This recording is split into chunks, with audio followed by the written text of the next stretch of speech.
In this week's episode, we're going to be listening to Good Woman, the third studio album by the Staves.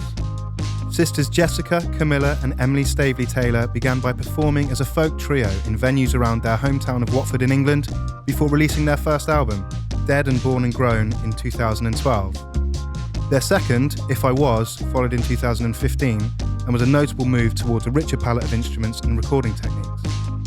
Good Woman, released just last month, continues that trajectory. Themes of patriarchy, womanhood, and the failure to communicate punctuate perhaps their most varied and diverse album to date. Thank you as always for supporting the show. This is Good Woman by the Staves. You're listening to Between the Tracks, a book club but for music. Join the conversation at tracks.show.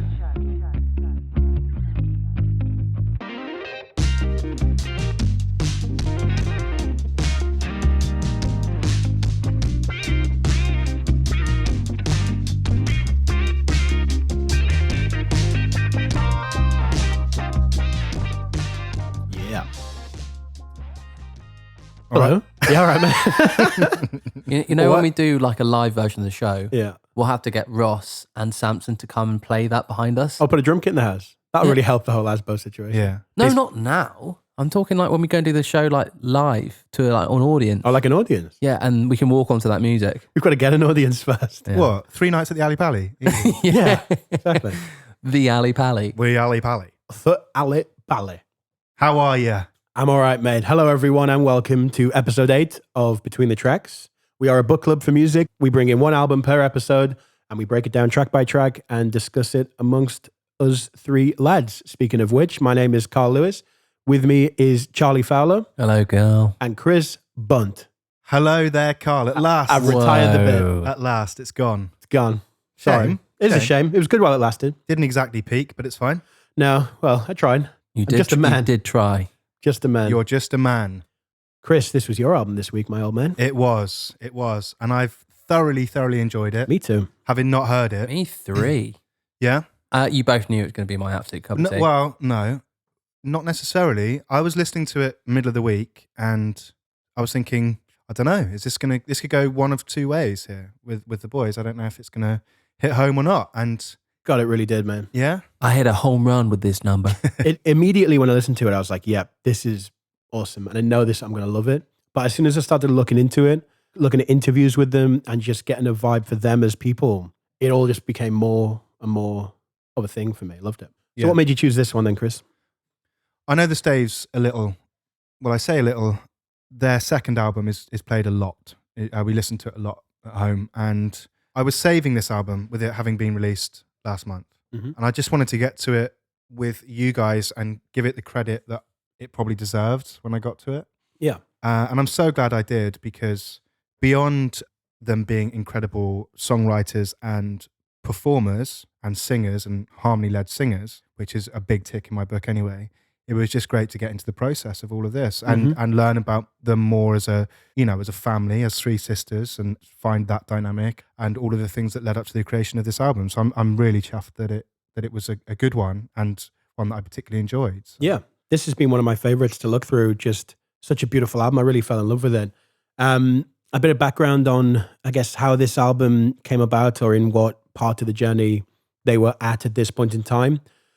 We'll touch upon it more in the episode, but they lost their mother. They were going through some breakups. Emily, one of the girls, had a baby. And so it was in this weird transition period of a lot of stuff going on, a lot of grief, a lot of love, new life, loss of life, and stuff like that. This album comes 6 years after their last album, after which they took a bit of a hiatus. They described it as a lockdown of them just taking time to regather their emotions. And throughout that time, they were obviously writing songs. Which brings us up to this album, which was released on the 5th of February, 2021 on Non Such Records. Noonie Such for you, Charlie. Thank you. And yeah, it's just beautiful, man. I've loved it.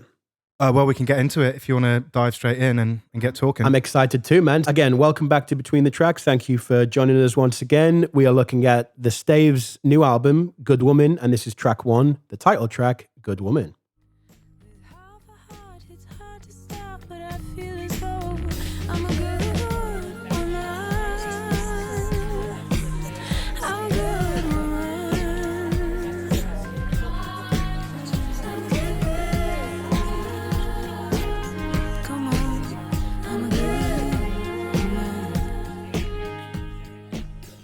Track 1, Good Woman.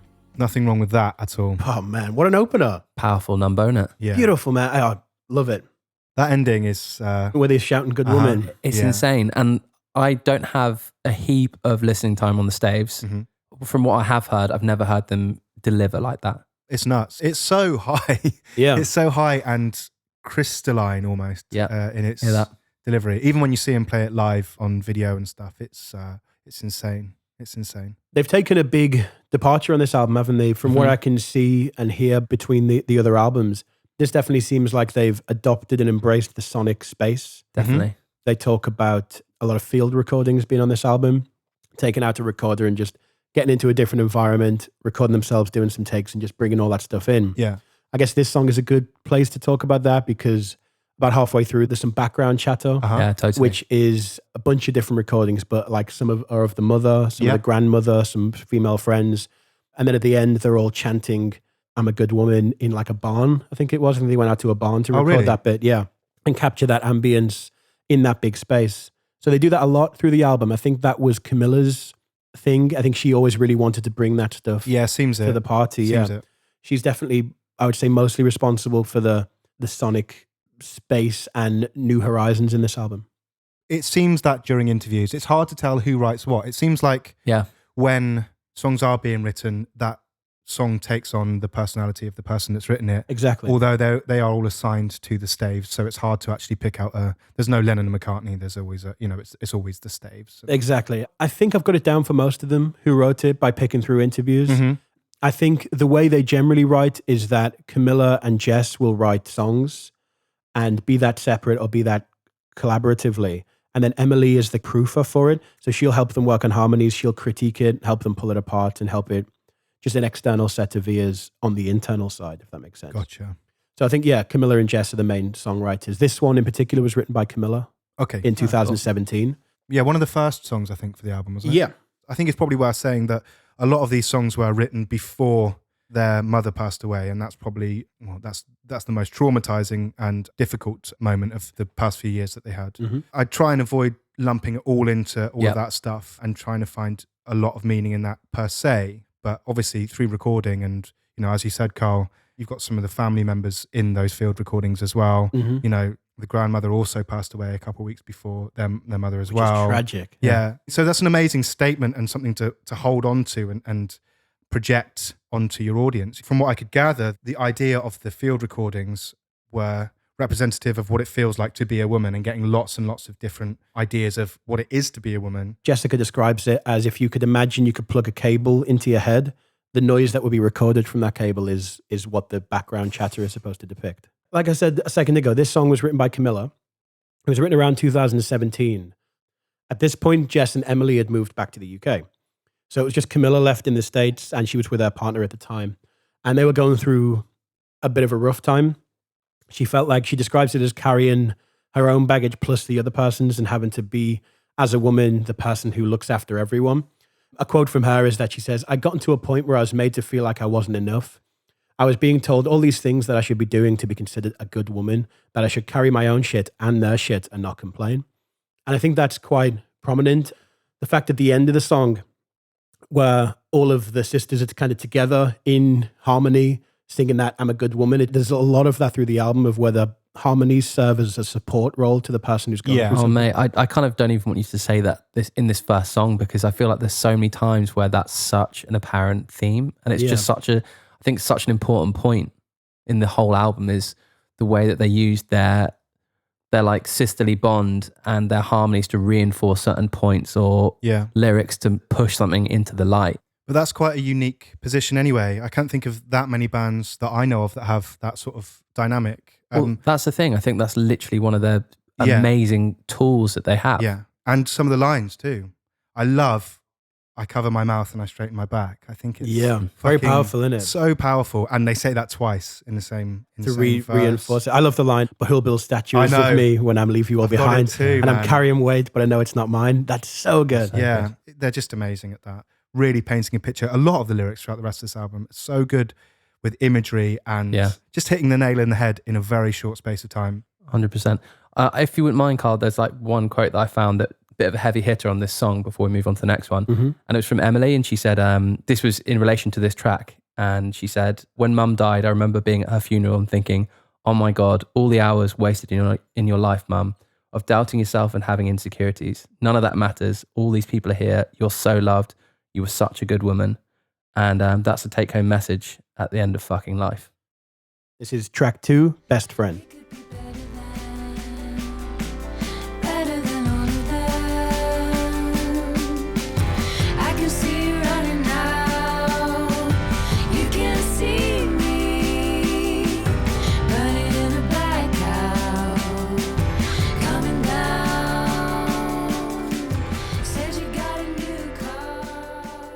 That was track 2, Best Friend.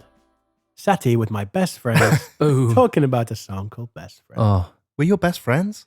Well, The movement in that song is just insane. It's just perpetually moving forward. It's fantastic. shout out to Isaac Newton. Our boy. nice. Our boy Isaac. The crazy thing about that, though, is that the drums weren't added until the song had been written. Yeah, that blew my mind. Yeah. Too. You would never have thought that this didn't have that when it was in the writing process. No, because the drums are pushing everything forward. Yeah. All of those drums come early, and it's just like nudging everything towards the end of the song.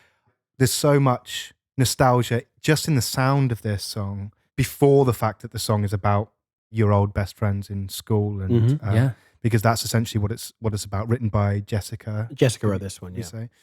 What's interesting about when they talk about this song is that they say that when you're a kid, you want to move forward fast. You're running towards everything. You never sit and stop and appreciate the fact that you're in that moment. You're always trying to get to the next bit. Imagine when you're like 12 or something and you want to be 14, or you're 17 Always, and you're like, man. I want to be 18, man. And one of my favorite parts about this song is that there's that amazing keyboard lift. It's just like a really sparkly and glistening keyboard. It's a really short motif just on a synthesizer or something. And it's like youth. It's like youth in a sound. I could go on about this song for ages, about so much that I like about it. There's some impeccable harmonies that I just would never think to go to. And the chord progression, I absolutely adore. The imagery of being in that car bolsters the movement in the whole thing. You know, when you're in a car and it's the summer and you've like got your head out the window, I feel like this is a prevalent point because the producer of this album, John Congleton, he produced Sharon Van Etten's latest album. Yep. But there's an album by her called Are We There? And the album cover of that, I'm not sure if it's her or who it is that's leaning out of a window, and it personifies this moment. You know, that give me a ride home and the sun's out and you can feel the warmth of the air even though you've got all of the... It's that end of summer, still warm in the evening, still really light. Yeah. Going back to what you said about the drums, giving it movement, Jessica says she loves songs that you don't know where the drums are going to come in. Right. She says she loves that as an artistic tool and she wanted to put that into this song. So that's why that was there. In terms of the overall theme, you're talking about nostalgia and that kind of the joy in that. There's a quote I have from Jessica which says, I think this song provides a moment of optimism on the record, of joy and nostalgia, which is perhaps not happening that much on the rest of the album. So pretty much on the nose with like this being one of the isolate moments of true, pure nostalgia and that feeling of being young and longing for a simpler time.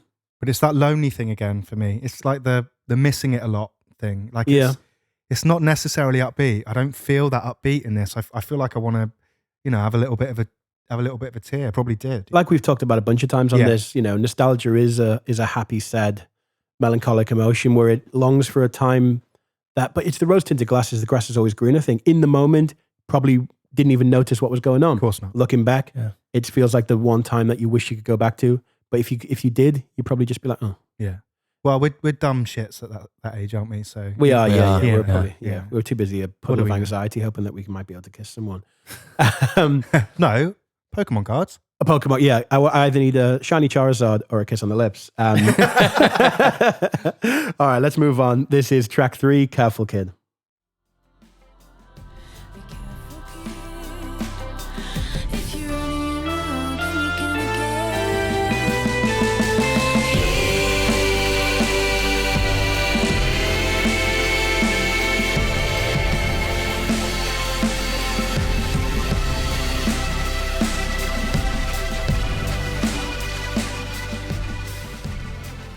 Track 3, Careful Kid. A lot of smiles in the room. Love it. Great, man. So that one was written by Camilla.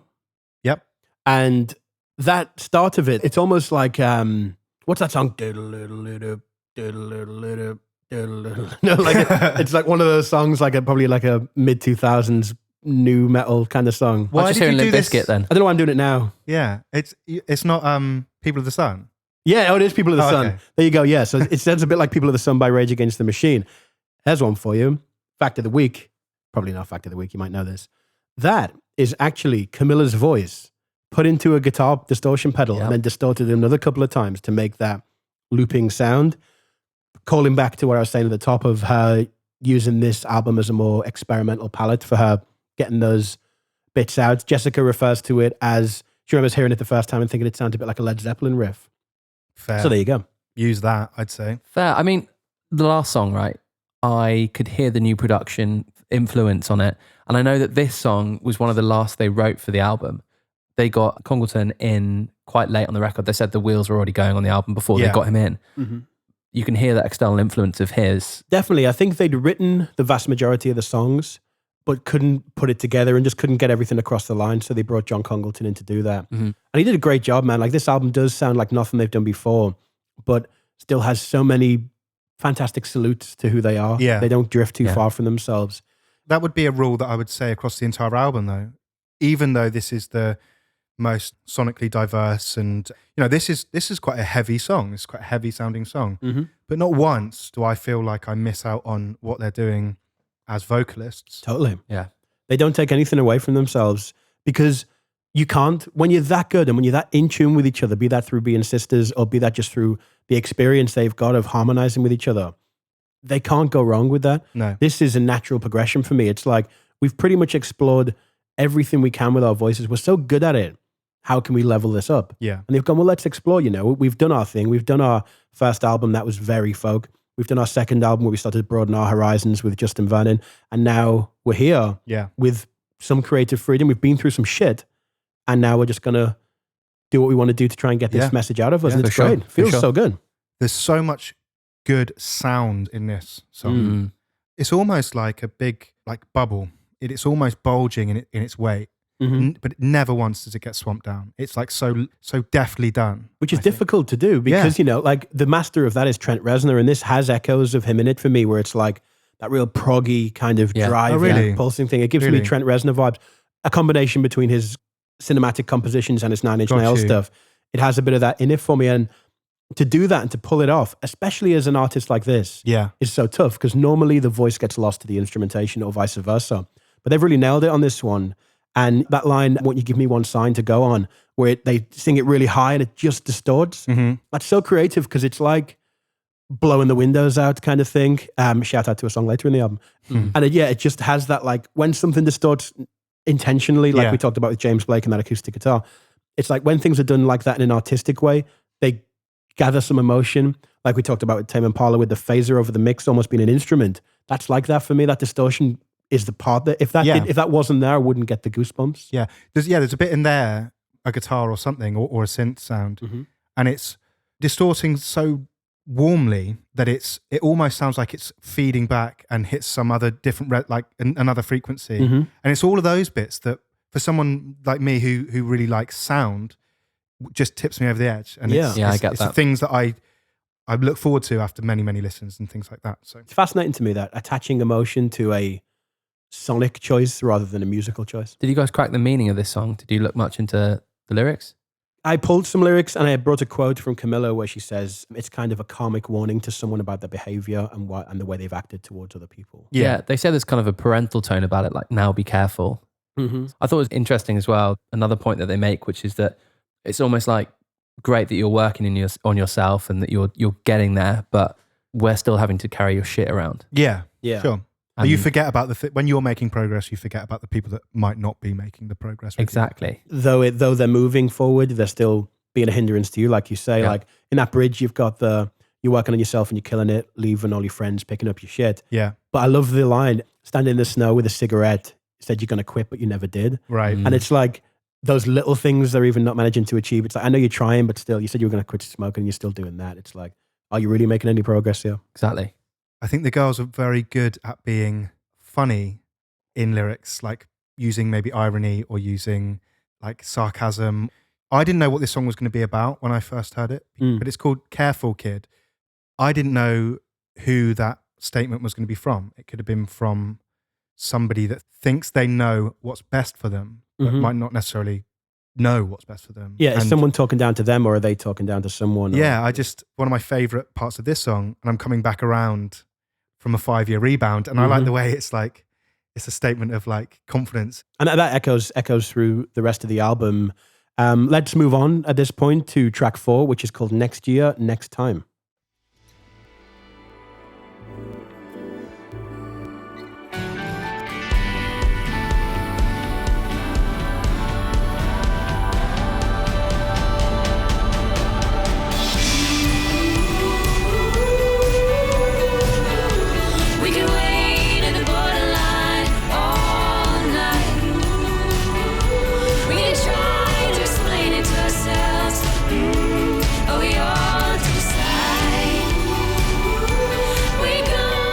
Track 4, Next Year, Next Time. My favorite on the album, man. Wow. Absolutely banging. There it is. Fucking love it, man. We need a little air horn or something for that. One of those. It's a tiny cricket with a tiny air horn. I can't help but feel that this track, in a sense, is the most organic in terms of its instrumentation. Yes, it's full band vibes, but there's not synths knocking around and stuff. And yeah, it's a band tune, isn't it? It's a band tune, and that feels fucking great. And controversial. Yeah.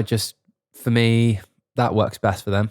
I love the production on the album. Don't get me wrong. And there's moments coming up that I'm going to go, that synth line's sick, or that the way they've done that. But for me, hearing that, I'm like, fuck, they sound flipping good like that. They do. But hearing them pull back like that is good, because what it means is that the choices they are making with synths and extra instruments are what they feel the song needs, not what they feel like they should be doing. Amen, sister. So the fact that they can pull back means that I trust the choices in the other songs more. I actually feel like this is a song that begins maybe a little 3-song window in the album that is them returning to the roots that are evident on their more previous albums, perhaps, I'd say. I get completely what you're saying, both of you, but I actually like hearing their voices transplanted into lots of new sonic and... How many times can we say sonic environments, do you think? Probably a couple more. Okay, sonic environments. I should get a counter. Yeah. Ding. Because there's a buzzword for each episode. Normally it's interpretation. So I'm going to have to start getting a counter and put it up on the episode. Yeah, okay. But yeah, I do. I love that. I love that they can like the voices are so versatile that they can fit in all these different sonic environments. What a motto though, that. The song in general is like my motto, really, putting it off till... But it's that like juxta, Cool. isn't it? Of like, we're all guilty of it, aren't we? I feel like we're guilty of it on like the daily. Like this podcast could have been one of those where we were like, let's start a podcast next year, and we're like, then we get to it, we're like, fuck it, the pubs are open.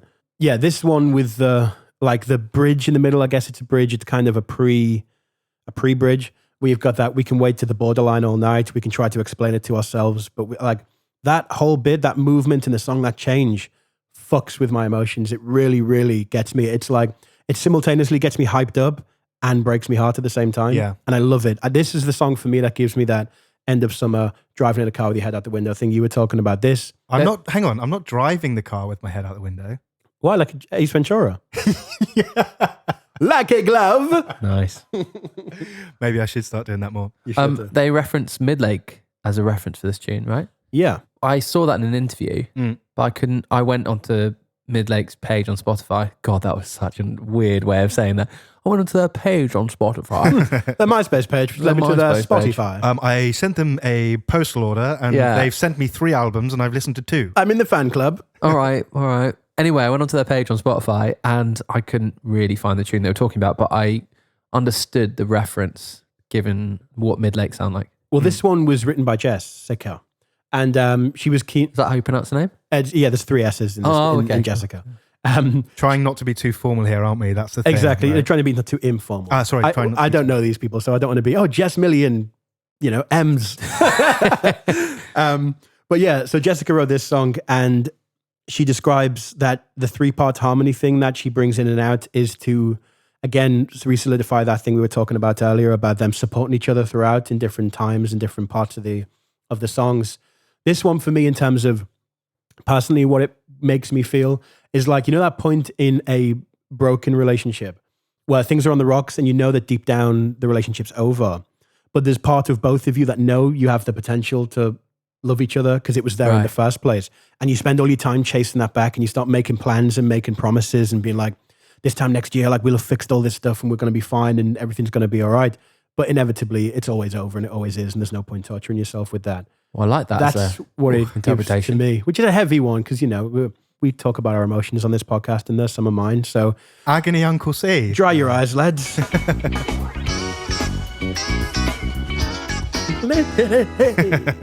one where Carl showed his emotions. The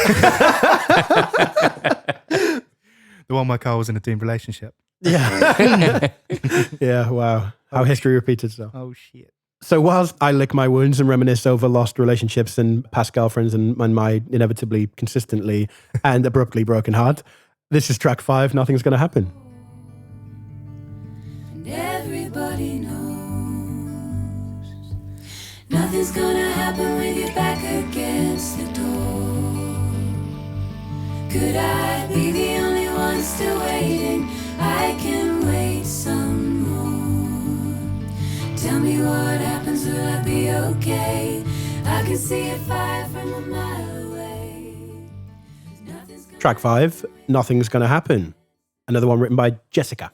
Beauty. Jessica with 3 S's. Another gorgeous song. And this is OG Staves, isn't it? Yeah, It is OG. Yeah, this represents them even more so than Next Year, Next Time, I think. This is like so nicely approached. Just a little bit of delicate instrumentation around it. They refer to this song as the anchor point or the grounding. Oh, is that what they say? Mm-hmm. Yeah, and it makes sense. Like Jessica describes how when she was, at the time of writing it, she felt like, because it was obviously lockdown time and distance between them all, be that continents or lockdown or whatever, she felt like they as a band were becoming slightly adrift. Like Camilla was working on songs on her own, which were taking this more expressive sonic direction. Jessica was writing songs that were more original Stave style and just they felt slightly adrift. Emily was dealing with the new baby. And so she wrote this song as a way of unifying them again, going back to the roots and being like, this is what we do, just so we all know that this is something we can still do. And the placement of it in the album is clever. This is right in the middle point. This would be the end of side A. Yeah. And she describes it as being an old school Stave song, and this being the heart of the album and the core of the album. And that's interesting because this sound is, in essence, the core and heart of the Staves. Yeah. Yes. And for it to be right in the middle is like a like you say, an anchor point. It's like where the album comes to a point where it's like, listen, this is at the heart of all of this stuff. You've dug down this far to find this, and now we're going to dig our way back out with the rest of the album. And this is us as well. This is us. If you strip it all back, this is us. That's it. And they're still fantastic at it, you know? Yeah. But the statement in that song as well, nothing will happen if you don't put yourself in a position where you can change it. Exactly. Almost like they're giving themselves the permission to work around this heart of the things that they do so well. And, you know, some sort of meta commentary on their approach to the album. Probably not so, but... There's something really safe about that, isn't there? The most vulnerable song. We've noticed it on a few, or I've noticed it on a few albums in different episodes we've done, where the most vulnerable tracks or the most overtly honest to their natural sound, it was always positioned in the middle. And I think that's a point of safety. It's like not too close to the edges to fall off. It's like right there, so that when you get to that in terms of a listening experience, you're already sold on the idea if you've made it that far, so they don't feel too worried about putting it there. Did you guys watch the film Austin to Boston? I tried to find it, but I couldn't get a copy online anywhere. I watched it years ago. Oh, you have actually watched it? I've actually watched it, yeah. Sick. There's some amazing artists on that. Nathaniel Rateliff especially on there. Is Bez Den so and good. Ben Howard. But I thought it was relevant because that was quite early stage when they basically did this tour of America with Ben Howard, Nathaniel Rateliff. And Bez Den, and they did this whole VW camper van tour of America. Yeah, they're all on like Communion Records, I think. They're all on Communion, which is worth pointing out as well. I was having this conversation yesterday with Jim Hurd. Oh, nice. Because he was with Bez Den, and he met the Staves, and when they were kind of hanging out with Mumford and Sons. And no stuff, way. that sort of thing, so, But what this demonstrated to me is this song is obviously such a, you know, it's them, it's their core, it's what they do. And it screamed to me how comfortable they are with their artistry. And I was just thinking about, and if you watch that film, you can see all these amazing artists kind of going around and touring together and jumping on stage with each other. And I was just goosebumping all over because I was thinking like, these are fucking good musicians and they've gone on tour with other fucking good musicians. Yeah. And I love the thought of these guys traveling around America, just goosebumping the crap out of audiences around America. Imagine how much more comfortable they might be now with each other on a stage. It'll be interesting to see where that goes though now, because Emily now being a mum, I remember when it was announced that she was going to step back from the band. Obviously she features a lot on this album, but it'll be interesting to see if she returns in a live setting anyway. The road can be quite accommodating, especially at their level. You know, they can choose to do one show on, 2 shows off, and take the baby and the family on the road and stuff. So you never know. They might do it together. I hope so. I got some tickets, so hopefully. Oh man, there you go. I'll be there as well. I after listening to this album, I desperately want to go see that. Yeah. Some really nice lyrics that I pulled out. There's this section in the middle, and it really made me emotional. It's if I could reach you now, I'd say that I'm proud of everything you've done and the wonderful man I know you have become. I'm glad you've said that. Who do you think this is addressed to? It's written by Jessica, so I don't know, because the only relationship I'm aware of is Camilla and her ex that surrounds this album. Yeah. So this could be anything. I mean, and this could be anyone, and it could be no one. It could just be maybe an ex. It's like maybe an ex of a bad breakup that you can't be in touch with now because they might have a new girlfriend or anything, or you just haven't seen them in a while and you're reminiscing on lost love, something like that. But it sounds really sincere anyway, I think. It does. It's beautiful. Like the way she delivers it as well. Like the wonderful man I know you have become. Like you knew they had the potential to be this amazing person. Yeah. Did you hear the demo of this song? No. It came out in 2019. They put it out as an official release through them, but labeled it a demo. But it's fucking brilliant. The production, everything. I would argue that it's better than this version. How's it different? It sounds bigger to me. The other one feels a lot more wide open. Okay. The acoustic guitar's a little bit lower quality, and it just feels a lot more like 3 people crowded around a mic kind of thing. Okay. Which is probably exactly what it was. Yeah, and it's beautiful, and it's really funny actually. One, because these girls are so funny, man. They've got an excellent sense of humor, and they bring it out in all these interviews. And in the release notes for the demo, it says, from their point of view, the song is called "Nothing's Gonna Happen." Yes, gonna sounds American, doesn't it? And we're not, but it flows the right way. And well, what you gonna do? And I love it, man. Everywhere, every little kind of write-up, no matter how seriously you take the music or how seriously they might take themselves in performance, they're just these 3 hilariously so endearing women. I just want to hang out and just fucking shoot the shit with them, man. What did you guys say? Was it Chris or Carl that said before? I love how I'm addressing you both like there's someone else. Was it Chris or Carl? Was it Chris or Carl? What do you guys think? Someone was like, God, I just want to go down to the pub. No, I do. Yeah. Yeah.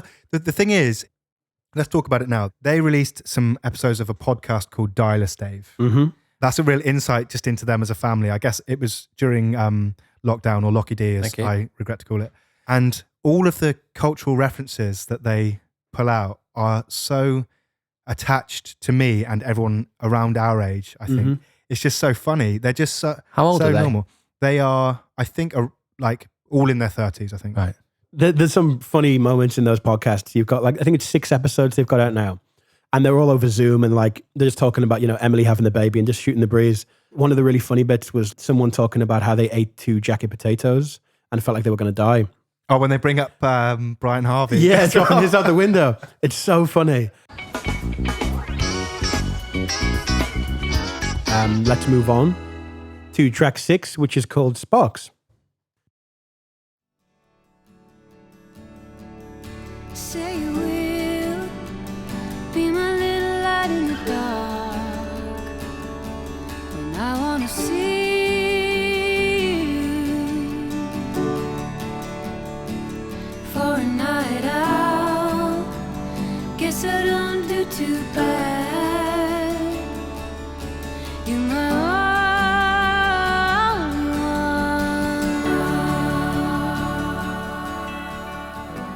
Track 6, Sparks.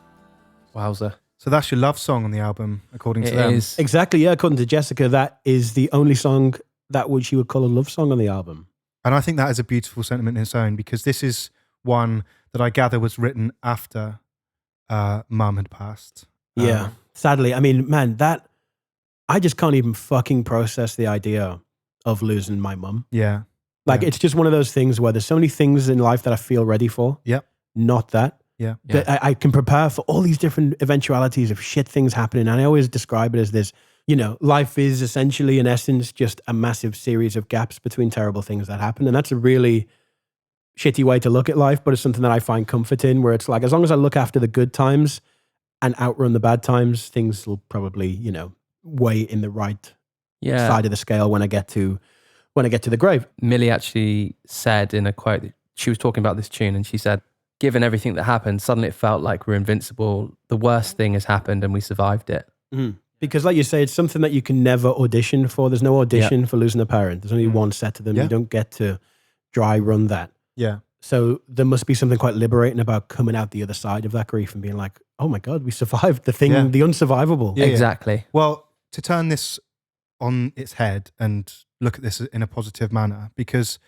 they describe it in a really helpful way for people that may have experienced loss in this form, which isn't easy. And they say that when it happened, although it was really difficult, the way that people expressed their love, I think, for their mother and therefore them, allowed them to access even more love, to realize that, wow, I didn't realize I could feel this much. Yeah, I didn't realize I could get this much from you, I think. And and there is that in a significant loss like that. And that's not a negative thing. That is a really positive thing to gain from a really difficult experience. And I mean, definitely, it's like don't it always seem to go, you don't know what you got till it's gone. It's like, you don't realize how much you loved something until it's gone. Exactly. And the realization of that could be quite a beautiful thing if you look at it the right way. Yeah. I mean, they talk about grief in this as well. And they're talking, about what that means to them. And someone said to me the other day as well that the only reason grief exists is because you love something so much. And I thought that was a positive spin on grief in a sense as well. Of course, yeah. It's true. And the fact that, like, of course that makes sense. The only reason that you're grieving for someone is because you fucking love them. If, in terms of losing your mum, and if anyone is ever thinking about loss and thinking about ways to get more comfortable with that, the inevitability of death, there's a fucking fantastic animation series on Netflix, which is called The Midnight Gospel, put together by a guy called Duncan Trussell, who does his podcast, Duncan Trussell's Family Hour. And these were animated versions of those episodes. Look through it because it's a massive trip. It's one of the most beautiful things I've ever watched in my entire life. But the last episode is where he's interviewing his mum, who has terminal cancer and has very little time left. And they're talking and they cry during it. And they're just like coming to terms with it. He's quite a spiritualist. He is very much talks about the fact that this is inevitable and the comfort that I come away from being in a situation where none of that is imminent. I hope to God. I still came away with some element of comfortability to it. So I'm going to link to that in the show notes because I think it's one of the most important things I've ever watched in terms of the existential crisis of the human condition. So not to get too heavy on that. No, that's something that's really beautiful to me. It's really helpful to talk about it for people that have experienced it. It's some people don't know how to access those things or access help and the ability to talk about these things. And the more you talk about it, essentially the better. So if that's useful to some people, then please, put that in put it in the notes. For sure. Yeah. It's goddamn beautiful. And to gently circle this back towards the Staves from that stratospheric journey we just took, Jessica describes that shortly after the moment passed, someone fucking insensitively said to her that, well, at least you're going to get a good album out of this now. Yeah, I read that. I read that as well. I could not believe that as fucking arsehole, whoever that was. And she describes that, that's fucking insensitive, but also at this point in time, the emotions are way too raw to start writing it into songs. Yeah. This is the only song on the album they acknowledge the fact that this is probably about their mum. Yeah. But just talking about how she wrote the lyrics, she says that this was a stream of consciousness thing. They just got in the studio and this just came pouring out of her. So although this can be attributed to the loss of a mother, it's more the fact that those emotions just needed to leave rather than a conscious effort to try and process and write about the situation. So although this seems to be about her mum, it's not written with the intention of that. Right. This is just those emotions bubbling to the surface and needing to escape. But what a fucking insensitive thing to say, man. Yeah, Imagine. that's nuts. But do you know what that prompted me to think? When we were looking at Lianne La Havas's album, she said that the album that she was making then was the one that she'd wanted to have showed Prince because that was the one that she felt he would be proud of her for. Do you remember? Do you remember that we touched upon that? Yep. And I wonder, without being insensitive in the way it was asked, I wonder how they feel like their mother would have felt about this album, because I think this is a really honest piece of work, a really true representation of where they're at, dealing with really pertinent issues. And I just love to probably hear what they thought about that sort of thing in a completely respectful way. I don't mean that in a trite way. I don't mean that because I watched another interview with another guy in America. I think he was in Wisconsin, and some of the way he was asking things, I found a little bit. I hated that interview. Yeah, it was really hard, wasn't it? You know which one I mean? Yeah, right? he was way too comfortable and just like being like saying things about the mum where it was like, oh, give us a funny idea of a story that she once did. It's like, bro, they just lost the mum. Yeah. And they're talking about how funny she was. And he was like, well, give me an example of her being funny. Yeah. It's like, fuck you, bro. You didn't even know her. Yeah. Yeah, I really got, I was only watching that last night. And that was. Yeah, but on the other side of it, I just mean, I would love to just sit and have a chat about that sort of thing. Yeah. In a completely respectful manner. It's not easy, man. Like, there's so much comfort in this song, as someone who's lost a parent myself. There's the amazing things in the verse about like hearing the keys in the door and stuff. I still know what my dad's keys look like. I remember it. And I remember when I heard him coming in. I remember what that felt like at Christmas when I thought that was fucking Santa Claus and all those things. And that alongside the pre-chorus of when they're questioning all these things, is it over?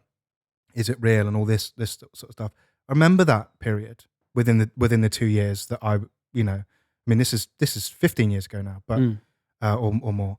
But I remember those questions. Is all this real? Is it, is someone telling me a massive lie? I remember thinking that. Because I would imagine that you would start hoping, like, I think a lot of people turn to faith in those problems. Oh, yeah, definitely. Where they're like, well, now I've lost this person. If I've lost them in this world, I'm going to have to start fucking believing in the next world. You definitely turn somewhere. Wherever that is, you turn to something different that you've never thought about. Hoping that you'll get to them again one day or something. You think you can channel something. Yeah. You think there's something that you'll be able to like jump into some stream of some kind of reality where they might be there. You might be able to. I'm so fortunate enough to not be able to empathize with you guys or the Staves for that matter in terms of losing that person in your life. But I can't begin to imagine how difficult that must be, but how liberating it must be to come out of that, to realize that, you will survive everything that can be thrown at you, to be given the toughest challenge of all time, i.e. losing the person you love the most in the world.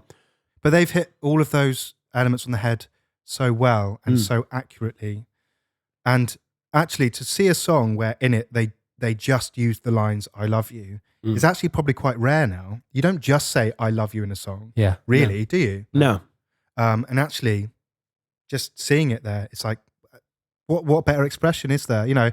We say it quite simply and quite easily, but do you know what? Fuck it. I just love you. There's nothing wrong with saying it that way. It's so yeah. It's probably not my highlight of the album overall, but it's probably the thing that just says the things it needs to say really well. It really holds a point. It's and they were worried about not addressing the mum too much on the album and people being like, well, do they not even care that happened? Yeah. But this, especially because it was stream of consciousness, I just feel like this bubbled out to them and really addressed that in such a fucking beautiful way, man. I love this song so much. Yeah. And with all of that being said, let's move on diligently to track 7, a track called Paralyzed. Yeah.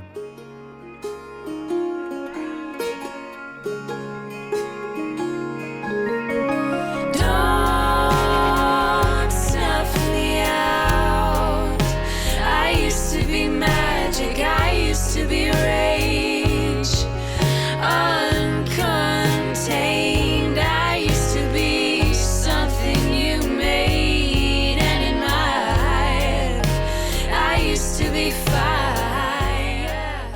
I used to be magic. These two songs, I was just saying off mic as we were listening to it, like I well up with these two songs. They together are completely separate topics, but just the gravity of them, that maybe isn't intentional or uniform between everyone who listens to it. But to me personally, just so beautiful, man. Like fucking amazing. This song, track 7, was written by Camilla. The initial lo-fi stripped back part of the song that happens at the start, which is like just a guitar and the vocal was ukulele, I think. A ukulele, yeah. There's not many people who can get away with the ukulele, by the way. Not many. Ukulele, I believe. Ukulele. Yeah. Uk to the lele. It was just like a field recording of Jess and Camilla doing that bit. And again, all of Camilla's songs really seem to go into that relationship that she was suffering with when she was in Minneapolis. And this song has that sense of presence. In verse 1, she says, locked out, stuck on Lindale. I miss the island where I speak, they understand. Now, Lindale is a place in Minneapolis. Okay, good. I'm glad you're getting to this because at first, when I just dragged some lyrics out, it said Glendale, and I was researching Glendale for a while. Yeah, no, it's wrong. Yeah, so I did see that. I think Genius have it listed as Glendale. Yeah, they do. It's actually Lindale, which is a place. Is it like it's a street? Yeah, because I was confused by the on Lindale thing. So Yeah. That's an American way of saying. Well, I was on that street. Yeah, I think but so. Because they say after the next line is I miss the island, and I guess they mean they miss home. I think it's Britain, yeah. Because where I speak, they understand. Like they talk in her language, and what are you going to do? Yeah, that adds some location to it. Well, there's been two other moments of that I didn't mention before. Actually, there's one meet at the borderline. Oh yeah. Oh no, actually, it's just the one moment, but they could be two different things. Because in my head, it was the borderline in London. There's the old venue. In London with the borderline. That's what I thought it was. What I didn't realize until researching this album is that Eau Claire in Wisconsin and Minneapolis are just a border apart, really close, about an hour and a half apart. Oh, yeah. So borderline in terms of, I know that they're tied to Wisconsin through the last album and stuff, and then living in Minneapolis, but they were very, very close. I was just trying to work out why they were so aware of each area, if you know what I mean, and why they seemed so connected. There's a good quote from Jessica who describes this song and the arrangement of it quite well. She says that, I remember Emily and I felt there wasn't really any place for us on this song. It felt so deeply personal to Camilla and her experiences. You always have to do what's best for the song and not worry about, and she does an American voice. She goes, I want to do my part. And she says, it was like, we should just check out for this one and let you do it because it's great. But then we ended up feeling like actually there was a moment where the veil is lifted and it kind of reveals the band and the other two. And they kind of come in and join and protect her during that song. But this for me is the best part of the album. Yeah. The part you're about to talk about is the best part of the album for me. Yeah, where they all kind of come in together. And I'm literally getting goosebumps talking about it. It's so supportive. Is it the Don't Snuff Me Out? It is, yeah. Magic? Yeah. In the second verse, you have the lyrics, don't snuff me out. I used to be magic. I used to be rage, uncontained. I used to be something you made and admired. I used to be fire. I used to be magic. Like that feeling of being so beat down in a relationship or just so out of sorts and feeling that way and feeling so isolated, like she misses England where her sisters are now because they've gone back. And she's locked in Minneapolis in this relationship that's just not working. And she's lost a sense of self and a sense of inner magic that she used to always have. But that's where her sisters step in and and then say her sisters come in and do it with her. And they go, this is you, and we've got you, and we're here surrounding with you. And do you know what? It's really good that we've had this on this week following last week, which is for all women, it seems, with the week top and tailing with International Women's Day and Mother's Day. Within the days between that, there was an absolute shit show for all women involved.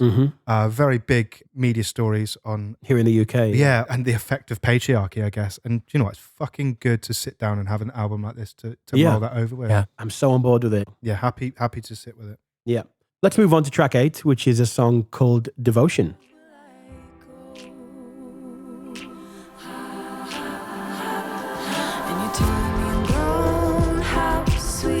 Life in the backseat, and it's happening again, and it's happening again, and you carry me home. How sweet, life in the backseat. Track 8, Devotion. Oh, killer.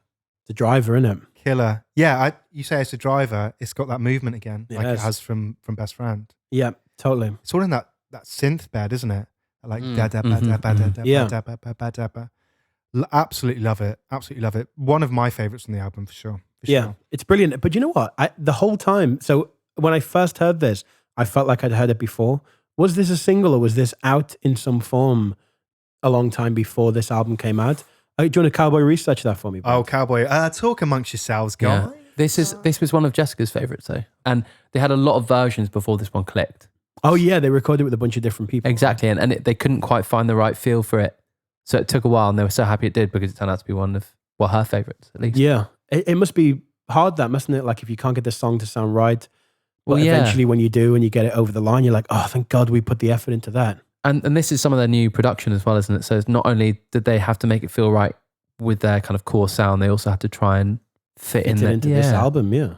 Well, that's interesting you say that. And yes, it is a single. Is it? It was a single that was released this year, or at least it's marked as such. So maybe I've like heard it in passing on radio or something in the promo phase. I think it has the qualities of some of the people that John Congleton produced. Anyway, it does sound a little like Sharon. It has that Sharon Van Etten thing. Totally. It has a bit of St. Vincent in it in the production, but mostly so. It possesses some elements of some Phoebe Bridgers in there. Phoebe Bridgers, Phoebe Buffet.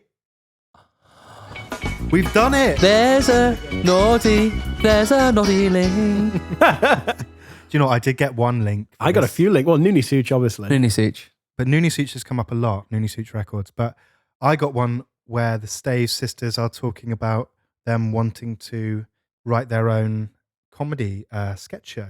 The Muppets. Friends. The Muppets. Friends. No, it's not called The Muppets. Because they talk about the fact that they want to be on the Muppets. That's it. Is that the link? Well, no, that they say that you could tell they were watching a lot of The Simpsons, The Muppets. What's the foot thing? Football. No. The foot thing. Monty Python. The Life of Brian. No, well, That's where their foot's from. it's from Monty Python as a general rule, I think.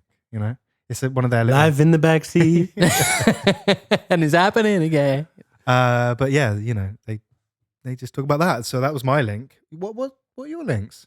Dog Monk. I should get some elevator music for when I'm looking at me notes. Elevator. Do you know, we've just talked about... Oh, they lived in Minneapolis, Prince. We've just talked about elevator music and Take It Back. We just said both those things. They're two X songs of ours. You know that? They're not X songs, though, because we play them later. We'll play them later. Anyway, we're going off tangent, Carl. So talking about the song and pulling it back to that, the song tends to outline some suppressed anger. It seems to be sung through gritted teeth almost. It's delivered gently, but you can tell there's some real anger and bite behind it. Mm-hmm. That becomes most apparent in that line, I could blow those fucking windows out. Best line of the album. It's so good, isn't it? Wicked. It's so good because the swear is so rare in there. Sweet rhyming. Sorry, mate. That's how I do this sort of thing. Boom, bam, bop, bada bop, boom, pow. Like Charlie said, one of Jessica's favorite songs on the album. She goes into the fact that devotion can be interpolated into religion in a way. Interpolated? Yeah.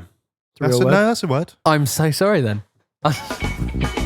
Interpolated. So it's like giving yourself wholeheartedly to something, you know, if that's God or whatever, even if it kills you, and being out of control of the direction your life can take when you give yourself to that. You know, devotion be the death of me. Like, devote yourself to something could also be your demise as well as your rise. Ladies and gentlemen, you're listening to... I'm joking.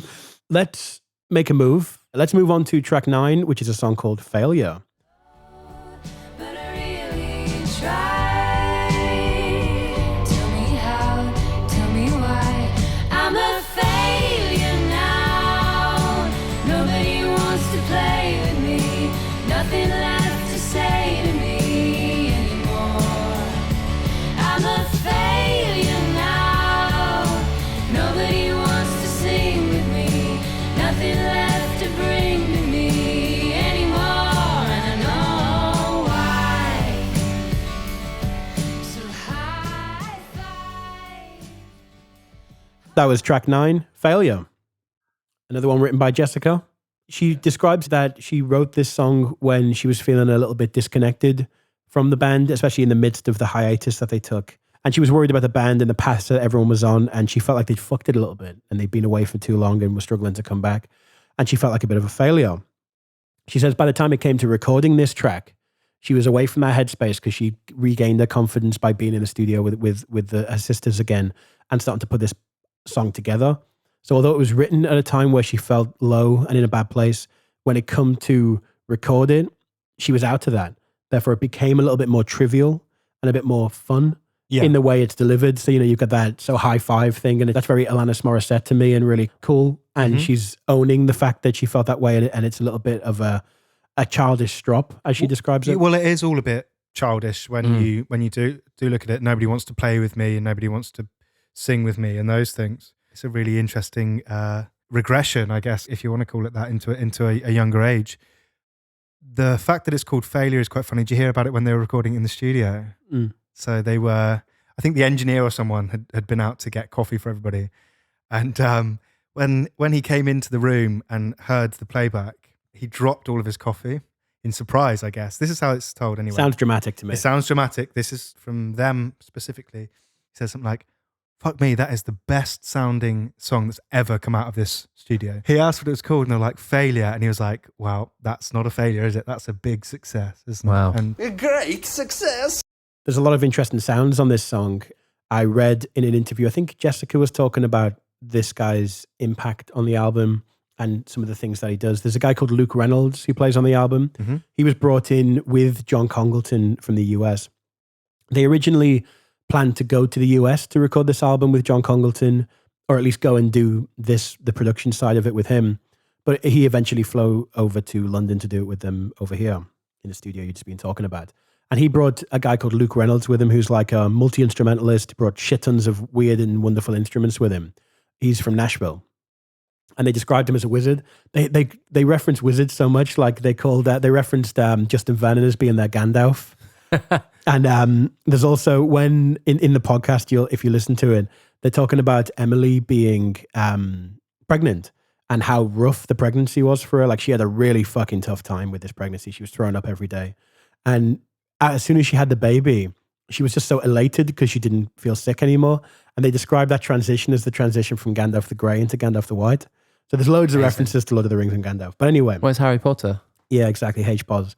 But they describe Luke Reynolds as a magician, as a wizard. Because he's always like switching instruments and he works so quickly that in this song, they're asked about, is that like a synth part? And they're like, honestly, we don't fucking know. This guy's like, 1 minute he's playing guitar and you can like sneeze and look back and he's like got a sitar out or something. He's just so efficient and proficient with the stuff that he's doing. There's no sitar on this album, but he is an unsung hero for the album. He's in there and he's part of this. you know, that sort of thought really scares me. If I was ever in a position where I, for some reason, accidentally created a really incredible piece of work and it was the subject of a load of documentaries or something, and like, how do you do all these things? I'd be like, man, my memory is so bad. I can't remember, you know, I definitely can't remember what I ate yesterday, let alone what instrument I used on this song. Or it's the same with our friend Jim Erd. He'll remember a day in 2019 and he'll remember the day of the week of it and be like, remember when we played that gig? And he'll go, yeah, it was a Wednesday, wasn't it? Wednesday the 19th of September or something. And I'll be like, what are you talking about, Rain Man? Yeah. It's mad. Rain Man, have you met my brother? He can go through the school photos from when we were kids. And he can go, you know, the classic school photos of everyone on the, like, what do you even call them? Plinths. Yeah. Is that fair? Plumps. Yeah. Like the little kind of like stadium, half stadium vibes. Yeah. Big school. And Mikey will go, right, here we go. And he'll name them top to bottom, first and second name. Some people just do have those encyclopedic memories of things that have happened in the past. It's like with Jim, you know, what's the name of the master clock in the world? There's a clock.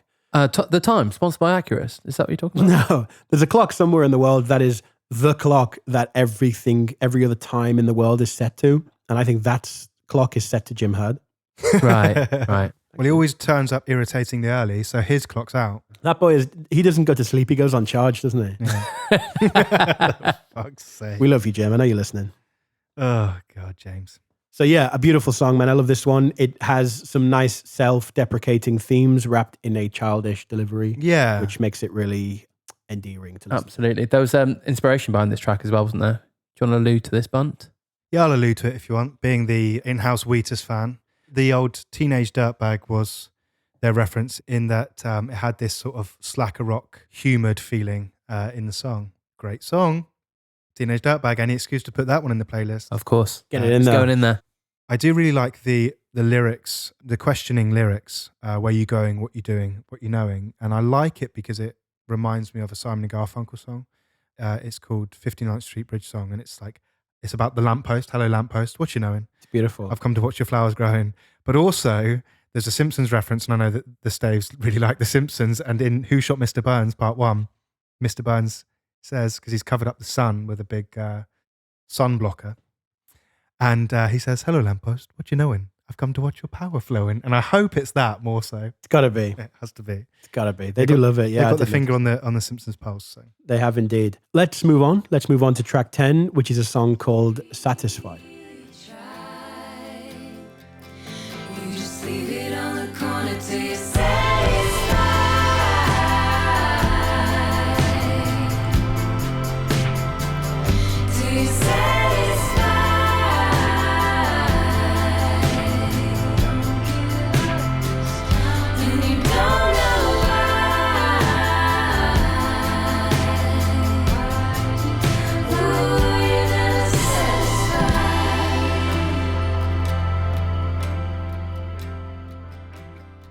That was track 10, Satisfied. So the first thing in my notes for this one is written in big old bold letters. Really sounds like something that Charlie is going to love. That's very true. I absolutely love this song. It's you probably wrote this as well, but it reminds me of Casey Musgraves, who I obviously adore Hugely, yeah. Tempo wise, feel wise, it did all the right things for me. This tune, I loved it. A lot of cool moments in it, isn't it? There's a lot of cool transitional moments. It's that modern country vibe to me. There's a lot of space for certain elements of the tracks to shine and do their thing. And it's not in a sense of a virtuoso style. No one's playing anything unimaginable. No. But the parts strike you in a different way. This is another song that was written by Jessica. And she describes how this song and the song Failure sit in a similar space for her. She was listening to a lot of the war on drugs at the time of writing this song, and she liked the idea of the band and the guitar-driven band, and she plays like a guitar solo on this song. And she just wanted it to feel strong in a way that only her and a full band could do. It offsets some of the self-pity that is in the song. You know, the lyrics themselves can be quite self-deprecating and quite a bit mopey. And she said that the performance and the way it was instrumented was offsetting some of that. I think the guitar solo itself is amazing. It's great, isn't it? So delicate. I put unflashy or without flashiness is what I wrote. You know, that idea of strength and stuff. Strength comes in restraint as well. So classy. It's so classy. Very classy. And it has that do-do-do-do-do. Oh, man. Which for me is the turnaround in New York Minute. Oh, shit. Everything can change. Yeah. That's what it is. Yeah. So it has that like real familiar turnaround in it. Oh, that is Jake. That's why we all love it. That is why we love it. This is another one of those songs that was re-recorded a bunch of different times with a bunch of different people. They were chasing the dragon with this one to try and get the sound they wanted. In the end, it became an amalgamation of the initial demos of the track with a bunch of different takes from all of those different sessions. So it became almost a Frankenstein reconstruction of all of those different sessions, which is really cool. It gives it its own space to live in. And I think that is why it settles into that reverby, spacious place, is because it's not in one room, it's in a series of rooms, and with that it gains its own space. Oh, okay. I can't wait to see him at the end of if it happens at the end of the year. You taking me and Carl? I'll take you if you want. We're going to have to go and see this, man, because it's going to be one of my favorite albums of the year for sure. Mm-hmm. There's something about this song that feels a little bit like a tonal shift though from the rest of the album, and I feel like this begins the end of the album. I think that the end of the album begins at the start of this song. Yeah, fair. It becomes a lot more mature. And I don't know if that's the right word to use for it, but what I mean is, what this song demonstrates is a completely non-flashiness. Like, you know, we get it in the solo and stuff. It's a statement saying we can just do these songs really well, and we haven't got to throw a load of anything at this. They can just stand up on their own as really beautiful piece of music. And this into Trying and into Waiting on Me to Change, the next two songs, or the final two songs, they all, in my mind, they all occupy this space. Just a feeling. I don't know if they possess a lyrical quality that's the same. I mean, it could be an atmospheric thing, because you described earlier in the episode the first three songs having a kind of cohesive theme between them of youth and nostalgia. Then you've got the them returning to their roots in the middle of the album. Yeah, so it's like a youthfulness leading to the original Staves. Yeah. Possibly now progressing to the mature, grown, and emotionally mature Staves. You know, you could adopt a journey to this or not. Let's move on and see how that does unwrap itself on a fresh listen with that in mind. So let's move on to track 11, which is a song called Trying, the penultimate song on the album. I'm sorry.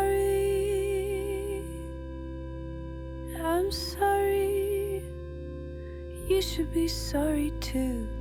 I'm sorry, you should be sorry too. I'm sorry, you should be sorry too. I'm sorry, you should be sorry too. I'm sorry, you should be sorry too. I'm sorry, you should be sorry too. I'm sorry, you should be sorry too. I'm sorry, you should be sorry too. Track 11, Trying. I've got one for you boys. Go on, mate. So Jessica was talking about this tune, and she said this song actually nearly became the title of the album, which is funny. But then she's another great example of their sense of humor. Then she went on to say, But can you imagine the reviews if it wasn't received well and they were saying trying and failing, as in, Yeah, the headline, Pitchfork. Yeah, exactly. Review of the new Staves album, trying But and failing. Who the fuck would say that about this album? No one would say that. No but one, but can you you know. imagine before you've released being like, fuck. Yeah. Everyone has innate artistic fear. That's what makes everyone good at Yeah. what they do. If you didn't have the imposter syndrome, you wouldn't be good at it. No, man, this song, there's something in the sound of this song, in the way this song is, that is an absolute emotional roller coaster for me. I absolutely love it. It sits on a bed of drone. Oh, yeah. And do you know what? When I was just listening to it, even just then, there's some bits in there where it's almost like everyone's holding all of the keys down on the keyboard. Yeah. I love that. There are some songs out there where you can almost sing any harmony over them. They just work that way. I don't know how the hell you write a song like that. It's amazing if you can. And this song for me is like that, where there's so many layers in there of harmony, so much close harmony, and it just drags all of the emotion out of me. And there is nostalgia in this for me. I think it's the sound of that bed. There's definitely like a Cyndi Lauper song or something in there. It immediately reminded me of, and tell me if you remembered this advert. There was a Peugeot advert. I know it's a Peugeot advert because I looked it up last night. That's got True Colours in it. And in the advert, I do remember there's that. a kid. There's two kids in the sea. It's a boy and a girl, and the boy is protecting the girl from a shark. There's a shark going around, and there's a few other things. It's about like showing your true colours, obviously. That's why they've used the song. Shining through. Yeah, these true colours are shining through. And at the end, the guy's on the beach, takes off his shirt, and he's got this big bite mark on him, and he's going to see who you assume is the girl who he saved from this shark attack. Mm-hmm. And True Colours is in that advert, and it's probably the most nostalgic advert that I have. I think about it all the time, and it makes me like sad. I want to be a kid again when I see that advert. That whole sound and that feeling comes from this song. So I just listened to True Colours last night, and it's almost like the end of True Colours where, the bit where I'm talking about is like after the I'm sorry, you should be sorry too, where it really drops down just before we go into the last song. But that whole warmth and that bed is almost like the end of that True Colours thing, where it's of that time, but it's just so pretty and warm and fills me with absolute joy and sadness. So this one was written by Camilla, and throughout this whole album, they reference GarageBand. So they kind of do all of these demos in GarageBand. So Camilla, this started off as just her playing that organ and singing over it. And that's how it was for a long way through. And Camilla confesses that originally when she wrote this, she wanted to move away from writing super personal songs and just addressing the state of current affairs is the kind of initial thesis of this song. She says that at the time they just moved to the US, Brexit happened in the UK. And shortly after they arrived in the US, Donald Trump was inaugurated as president. She saw in the world these two groups of people, meaning the British people and the American people, going through this absolutely fucking mental time. And she wanted to show some empathy to that. But then realizing that imagery tied into almost metaphorically into how she was feeling in the situations in her relationship, i.e. two people having a really fucking mental time in their own way and not being able to unite through that. And that really adds a whole new layer to this song for me, because I guess it is the first time they step away from personal sorrow and personal emotion and start turning that out to the state of affairs, almost like Prince did with Sign of the Times, where it starts addressing the immediate world around him or her. It's one of the most effective parts of the album. This, and what an amazing line. I love, I'm sorry, you should be sorry too. Yeah. Such a good, turnaround on the phrase, on a phrase. It is, but it also seems to outline that situation where, when you're disagreeing with someone, again, talking about relationships, if you're in an argument with your partner and you both, it's the agree to disagree. Yeah. When you have an argument and it's like you're both giving each other the cold shoulder and you walk up to the other person and be like, okay, listen, I'm sorry. Expecting them to say, I'm sorry too. Yeah. And it's like, why aren't you saying it back? Yeah. I'm sorry. You should be sorry too. Like, we're both in the wrong, but we just don't know why. We both can't agree on it. And that really is a cool thing. And then her saying that and being like, I'm sorry, I think you should be sorry too. And the other person not responding, and then more people joining her side to be like, no, you should be sorry too for this.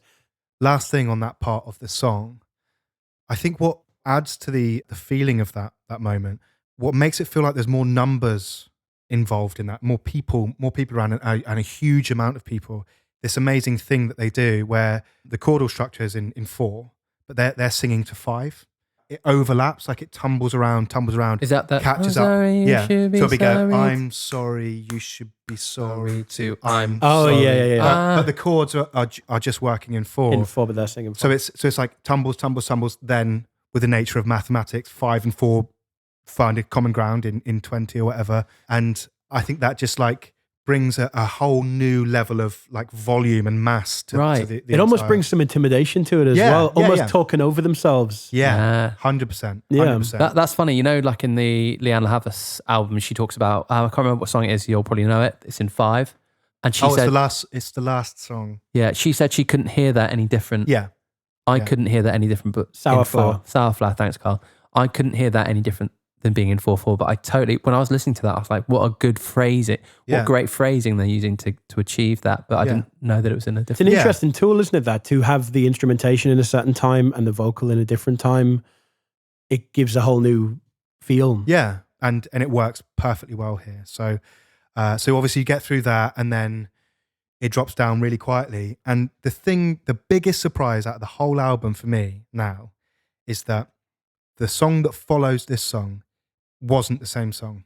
When I heard it the first time, I thought that was the second half of the same song. Well, it segues perfectly, and I can't help but listen to them or imagine them as one transitional piece into the next.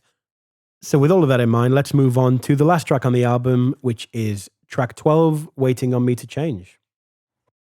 Said you're waiting on me to change.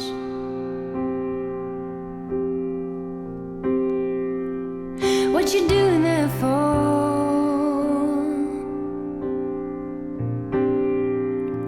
When I said I'd stay the same guy I was before. Track 12, the final track on the album, Waiting on Me to Change. Those chords, man. All of it. Oh, all of it. I don't think I've ever heard chords that, do that to me. It's weird, isn't it? What? They're unexpected as well. This is so clever and so emotional, like that. Are you waiting on me to change? That gospel turnaround of that is so abrupt. It comes at a point where you don't expect it, including the very start of the song when it segues out from Trying.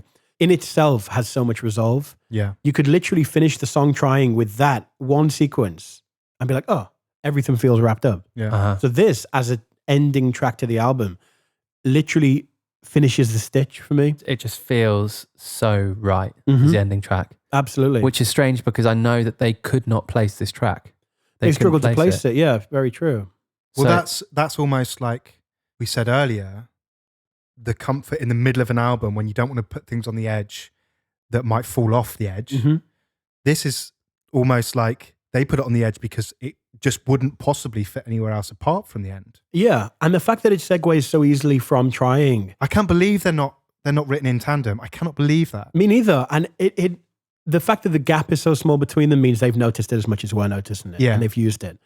I love, I'll change when I want to. I love that sentiment. But there's a little bit of hesitance in that because obviously that sentence can only exist because someone else is asking them to change. Mm-hmm. It's not going, I realize I need to change. It's reactionary, which then to me, it doesn't feel like a big like hands in the air moment where I realize I need to change. For me, it doesn't wrap it up the way it does for you two, I don't think. But for me, it has ownership of the subject matter. So waiting on me to change, waiting for all these things, people expecting them to change and people expecting them to better themselves. And for me, it's a realization and an ownership of the fact that they might need to make some changes to themselves or in their life, but they're doing it on their own time and in their own way. And this whole album has conflict of needing to change, needing to correct themselves, needing to correct the relationships, needing to grieve the mother, all these different things. And it develops an expectancy of them to hope that they find some resolve. It's more of a fact that I know that I might need to do that, but I'm going to do it on my own time with my sisters, where we always did it around this piano or around this guitar, like right in this back to the roots moment of like, no matter what happens, no matter how much we've given you an insight to our life, we will always have each other, and we'll have what we started as, which is three sisters with our instruments. Yeah. Oh, fair. I mean, I don't mean there was never any agency or anything like that in it, but No, totally. That's Yeah, that's a good way. Holy crap, Carl! I'll just settle. I'll settle for that. I'm not going to say another word. Like you've done that for me in a few words. And I had a million to describe it. Yeah. Oh, nice. So with all of that being said, I have one quote that I'm going to use as a round off to the album. I found this that the Staves themselves had said, and I couldn't have put it better in terms of like what I took from the album. It really seemed to be them just saying, this is it from our point of view. You take it as you will. So the quote goes like this. It says, when we think about making this album, we think about moments and snapshots of all the different contexts we were in as it was made, living in each other's pockets, and then living with oceans between us, on voice notes and field recordings and ideas and emails sent across continents.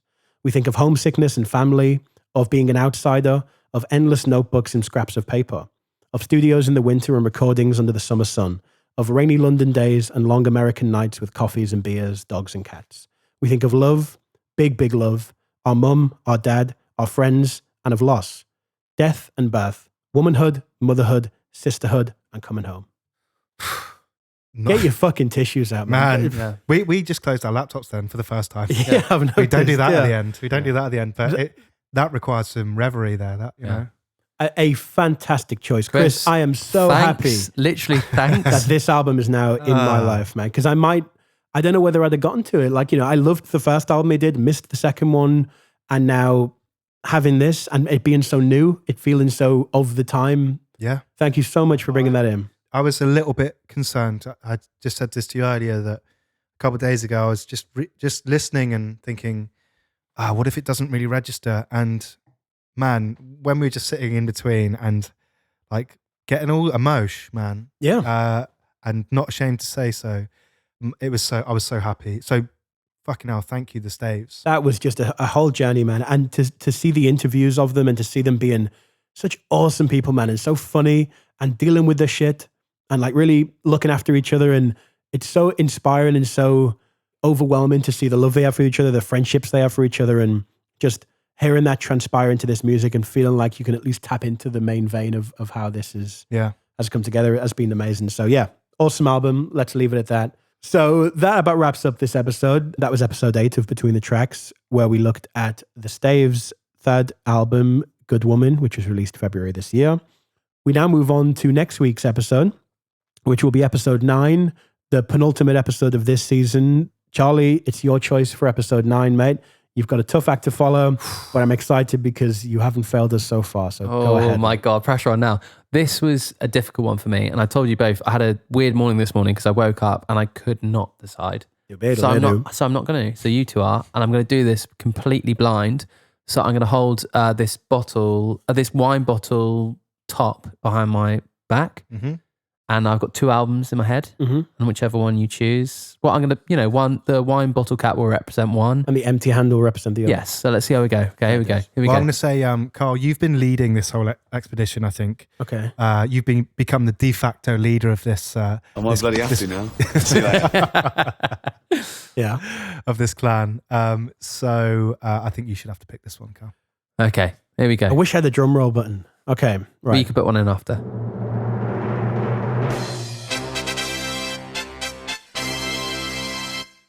Right hand.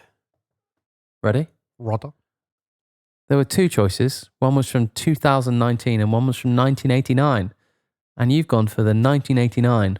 Oh. Shit. And that is... Is that the year of your... No, that is the year of my birth. Oh, is it? Okay. And the album is Full Moon Fever by Tom Petty. No shit. Tommy P. His first solo record. No shit. Well, there you go. Wow. I wasn't expecting. Neither was I, man. The man himself, Tommy to the P. Oh, that means I've got to watch that Tom Petty documentary again. It's massive. Tom Petty documentary. Tom Petty documentary. Well, there we go, man. Amazing. I'm ready for it. Are we going to know what your alternate choice was? Well, if you want to hear it, it was Lucky Day and Painted. Oh, okay. Okay. The other choice. Wow. Shit. That's a fucking good album. Poles Apart, I'm sure. Poles Apart. So we're looking at Full Moon Fever by Tom Petty for episode 9 of Between the Tracks. There we go. As always, thank you so much for listening in. I hope you're still with us. If you are, thanks for keeping on with the journey. We loved that one. That was amazing. So emotional. Follow us on all of our socials. You can find them at tracks.show. Show notes for this will be up at betweenthetраckspodcast.com. Our Patreon is patreon.com/between the tracks. My name is Carl Lewis.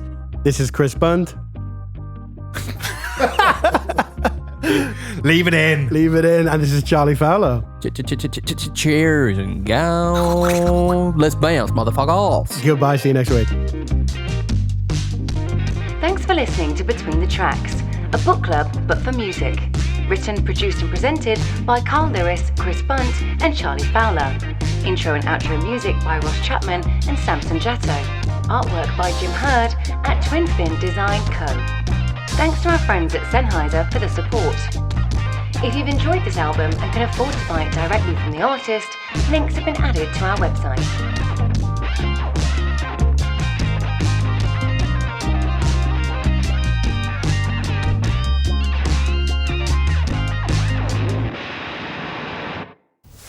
A good idea is a good idea forever. Yeah.